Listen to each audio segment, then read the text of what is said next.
So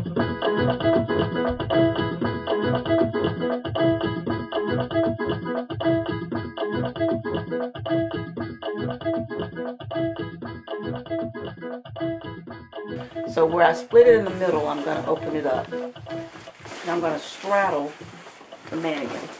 I want to cut out my neckline in the back, because you know that cuts off at an angle. So I'm going to just take my little pin and I'm going to draw around the neck.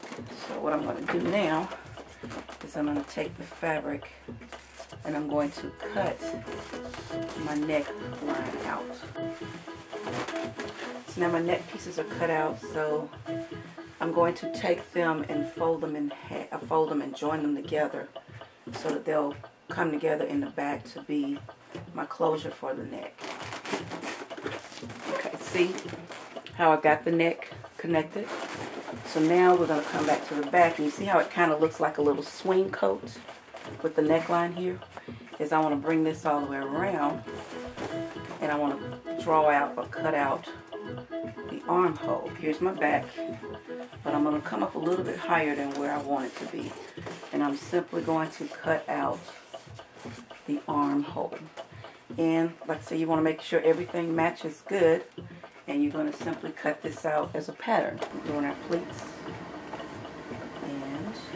And what has happened, by the way we're cutting this, the fabric is actually being draped on the bias.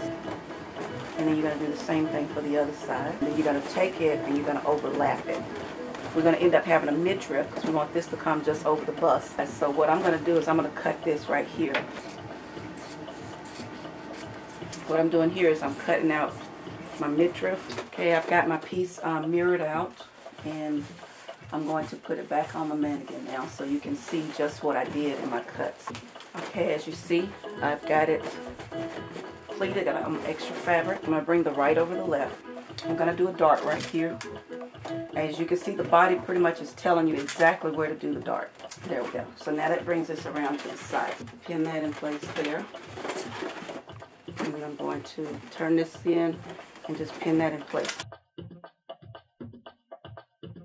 You want to go to your sewing machine, you want to go ahead and stitch all of this in place. I took my front pieces and I made a facing. The facing is going to be pretty much just like the front, with the exception that all it's going to have is a dart. So now you want to sew that now. Well, I've already sewn my facing together. Okay, and I've got both sides done. So here's the other side.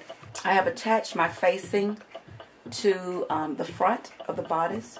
So now we're going to complete the draping. So I'm going to put the first side on, and we're going to put the right over the left. So now we need to make the back. What I've done is I've went ahead and I've cut my pieces, and I went and connected them in the center to give me a back seam. I wanted a zipper in the side of the top. But I always like to do a back seam because sometimes my clients may have a sway back, and it gives you an opportunity to be able to alter or tailor the back to fit the customer. See my fit? See how it's going to look? Now I'm going to work on the bottom half. I need 9 inches from her waist. So from the waist, which is right here, I need 9 inches, which is just going to come just right at the hip line. But because I'm doing a scrunched style bottom, I'm going to double or do 2.5 of that because I want these to be pick-me-ups.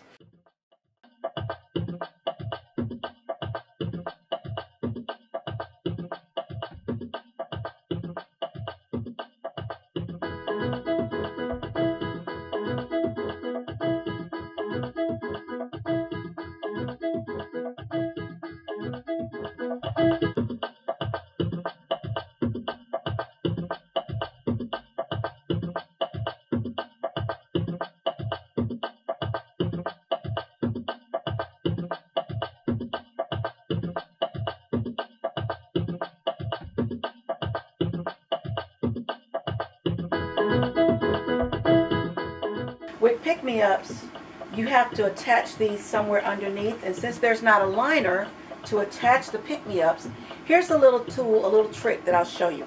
This is bias tape. You know, it opens on one side, and I just stitched it down on one side and turned back and stitched on the other side to make it nice and strong instead of stretching. And you're going to go underneath, and you're going to connect this underneath like this. You just take it and put it underneath, and we're going to pretend like it's underneath. And when it's underneath, everywhere there's your pins, you're going to sew it there. Well, I've attached the bias trim to the inside of the skirt, the skirt half of the top. And I wanted you to see all the little attachments that I have on there. See how I've sewn the pleats to these, and when you flip it, then you get that nice ruched look. I'm going to pin this in place just so you can see the whole top. So now you see the midriff, and it's a little big because you've got your, when you cut it down, it's going to look kind of like that. And I'm going to put the top on, and we're going to put the top down inside the midriff. So I'm going to pull that down right there. Now you have our top. Well, I've made these ties to attach because she wants these long ties, and she's going to wrap them around and tie them on the side. I'm going to attach the ties, and right here on the side, she's going to take the ties and tie them. How cute is that? Here is a completed look where all the pieces are sewn together. There's our bodice, there's our top with our cute bow, and there's the lovely poofy ruched bottom. And she's ready for her fashion show.